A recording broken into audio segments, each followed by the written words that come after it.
Welcome back. Today we'll address the issue of how the right food can help or harm the symptoms of arthritis.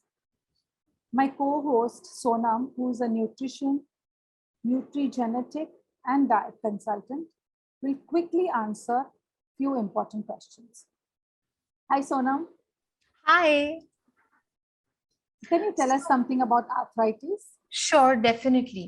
हमको लगता है कि heart disease और cancer से seniors की quality of life deteriorate होती है, but you will be really surprised as I was when I was doing research के arthritis beats cancer and heart disease in affecting the quality of life of seniors and their independence, उनकी आत्मनिर्भरता, क्योंकि it is a disorder characterized by mild to severe pain and inflammation.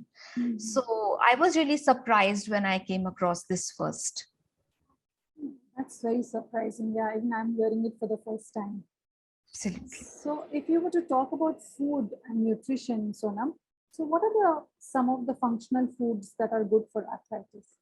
Right. When we think of arthritis, what we have to do is हमको inflammation कम करना है.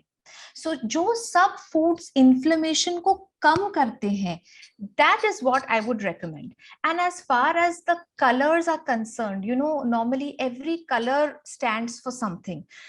Red colour, जो लाल रंग के fruits हैं, वेजिटेबल्स हैं, जैसे और पल्सेस हैं, for example rajma, masoor, all these, anything that is red in color, all these red color functional foods, they reduce inflammation. So jo kuch red hai, just stock up on it.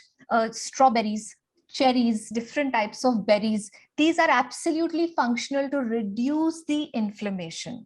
So that is the first thing on my list. Then of course foods that contain sulfur, जैसे asparagus है, broccoli है, cabbage है, onions and garlic. So onions and garlic, प्याज और लहसुन तो हमारे खाने में ऑलमोस्ट एवरीडे जाता ही है. It's very easy to add it. एक क्विक टिप मैं दूंगी गार्लिक या लहसुन के बारे में. उसको छीलते हैं, फिर उसको काट करके आप एक प्लेट में 1 से 2 मिनट रखिए. इमीडिएटली उसका छौंक नहीं लगाइए, उसको एयर से मिलने दीजिए. उसकी जो इम्यून बूस्टिंग प्रॉपर्टीज है वो और एक्टिवेट हो जाती है. So that's a quick tip for this garlic. Of course, then एक जब नई मैं सीख रही थी 13-14 साल पहले, डाइजेस्टिव एंजाइम्स का रोल आर्थराइटिस में मुझे बहुत इनिशियली मुझे लगा क्या कि मिस्टेक है, प्रिंट में कुछ रॉन्ग है, क्योंकि डाइजेस्टिव जो एंजाइम्स होते हैं वो पाचन के लिए होते हैं. लेकिन रिसर्च बताता है कि डाइजेस्टिव एंजाइम्स जॉइंट पेन और इन्फ्लेमेशन को कम करने के लिए बहुत इंपॉर्टेंट होते हैं. और डाइजेस्टिव एंजाइम्स ऑफ कोर्स हमारी बॉडी में तो बनते ही हैं. Papaya and pineapple, ginger to a great extent, these three are absolutely excellent in digestive enzymes. और जो लोगों को आर्थराइटिस है, प्लीज अपने डॉक्टर से पूछिए कि डाइजेस्टिव एंजाइम्स के सप्लीमेंट्स आपको बेनिफिशियल होंगे या नहीं, क्योंकि काफी रिसर्च हमें बता रहा है कि digestive enzymes play a very very important role in reducing pain caused by inflammation. Then of course जो whole grains होते हैं, for example brown rice में एक special property है कि CRP, C reactive protein, जो inflammation का एक blood marker है, उसे लो करता है. अब कोरोना वायरस में काफी डॉक्टर्स बोलते थे आप CRP टेस्ट कीजिए, तो सबको पता है CRP क्या होता है. ब्राउन राइस खाने से CRP, जो एक इन्फ्लेमेशन का मार्कर है, that comes lower, so that is excellent. Of course, all types of vegetables, all types of fruits, having a balanced diet, a diet that is rich in sources of calcium. So when I talk about sources of calcium, curd है ही, buttermilk जो dilute करके हम पीते हैं, छाछ, excellent. And non dairy sources जैसे रागी है, dark green leafy vegetables हैं, काफी कुछ सीड्स हैं, स्पेशली सेसमी सीड्स, जो तिल के सीड्स हैं. All these are very rich sources of calcium. मैं कैल्शियम की बात करूंगी तो साथ साथ ये लाजमी है कि मैं विटामिन डी और मैग्नीशियम की भी बात करूं कि make sure that you are testing these things. Blood test available है. और अगर आपका मैग्नीशियम फॉर एग्जांपल लो आता है तो नट्स हैं, सीड्स हैं, all sources of magnesium as well as good fat, excellent for arthritis. Fish है, उसमें काफी गुड फैट होता है, again rich in omega 3, excellent for arthritis. Protein sources excellent, क्योंकि हम बोलते हैं calcium is very important, magnesium is very important, ये सब मिनरल्स जो बोन के अंदर जाते हैं, बोन का structure is made of protein. तो अस्यूम करते हुए कि सीनियर्स की यूरिक एसिड जो है और सेरम क्रिएटिनिन अगर सही रेंज में है, तो फिर उनको प्रोटीन का अच्छे से सेवन करना चाहिए। चिकन है, एग्स है, पल्सेस है, दाल्स है। लेकिन अगर उनका सेरम क्रिएटिन और यूरिक एसिड हायर साइड पे है, तो प्लीज एक्सपर्ट से बात करिए और अपना प्रोटीन कितना आप कितने ग्राम्स ले सकते हैं पर डे, उस हिसाब से आप डिसाइड कीजिए कि कितना आपको प्रोटीन खाना जरूरी होता है। Lastly, excellent for arthritis is bone broth, मतलब जो हड्डी का सूप होता है, जो लोग नॉनवेज का सेवन करते हैं, बोन ब्रॉथ में बहुत सारा कोलेजन होता है।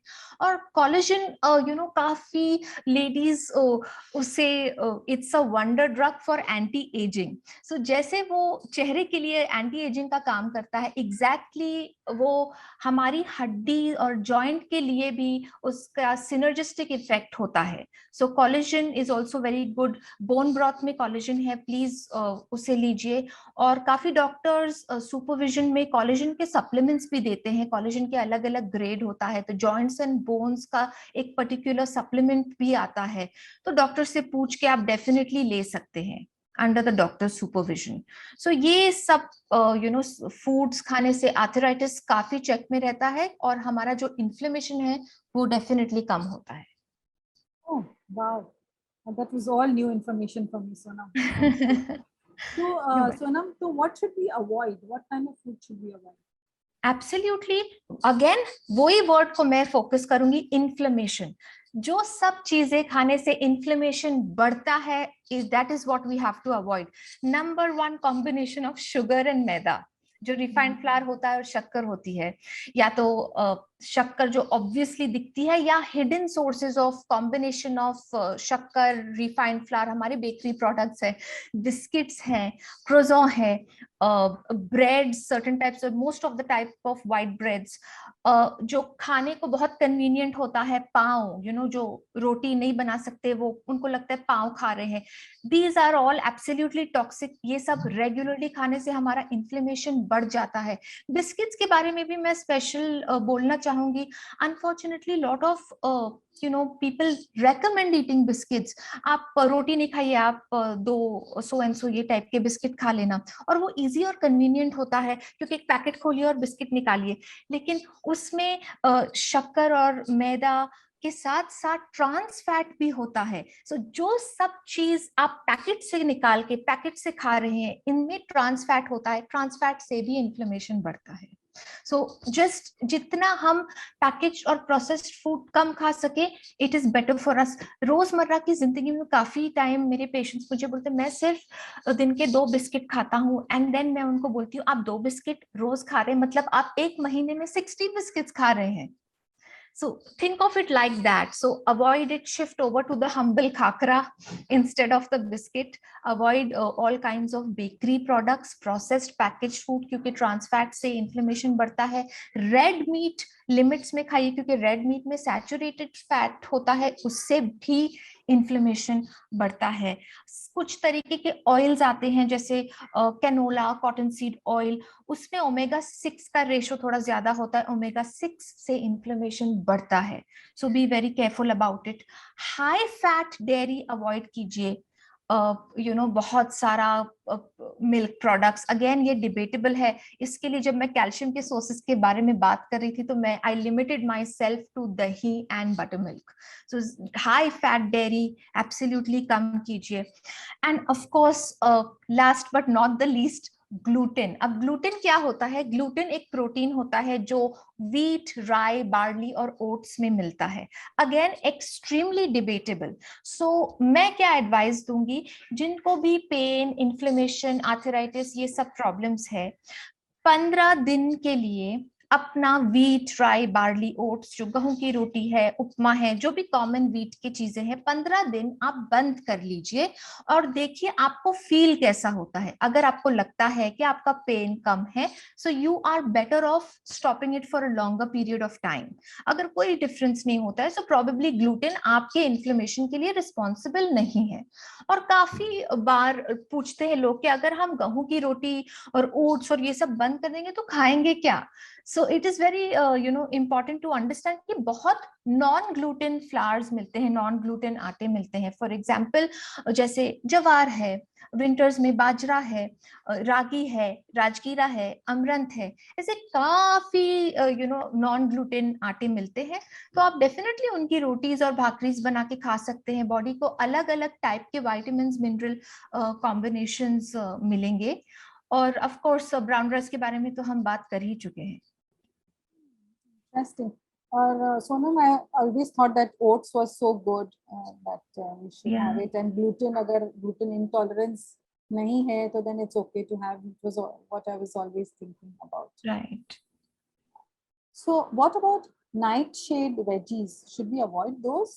नाइटशेड वेजीज के बारे में काफी लोग बोलते हैं कि उनसे इन्फ्लेमेशन होता है। जैसे बैंगन है और टमाटर है, पोटैटोज है, बेल पेपर्स है, जिसे हम शिमला मिर्ची बोलते हैं। तो again it is always debatable. तो मैं क्या बोलती हूँ, क्योंकि मुझे आज तक एक भी रिसर्च पेपर नहीं दिखा है जहां पे फैक्ट्स होते हैं कि nightshades are bad. So again moderation में स्मॉल पोर्शंस खा के देखिए आपकी इंडिविजुअल बॉडी में क्या हो रहा है, क्योंकि पर्सनलाइज्ड न्यूट्रिशन है। So take them in limited quantities और देखिए कि आपको क्या सिम्टम्स है। अगर आपका पेन नहीं बढ़ रहा है तो स्मॉल क्वांटिटीज में डेफिनेटली आप ले सकते हैं। साइंस सपोर्ट नहीं करता है to stop nitrate vegetables for arthritis. Okay. So thank you, Sonam. Most welcome. Arthritis is so rampant now, and I'm sure those who are watching, at least 60 to 70% must be having arthritis or starting to have arthritis. So this information that you've given is very, very useful for me also, and I'm sure for everyone. And let's remember, like how Sonam said previously, that nutrition is always personalized. So take your doctor's guidance, their opinion, and then make changes accordingly. These guidelines that Sonam has given us are very generalized. Absolutely. So thank you again, Sonam, and audience, see you all again soon, and cheers to wellness. Cheers to wellness.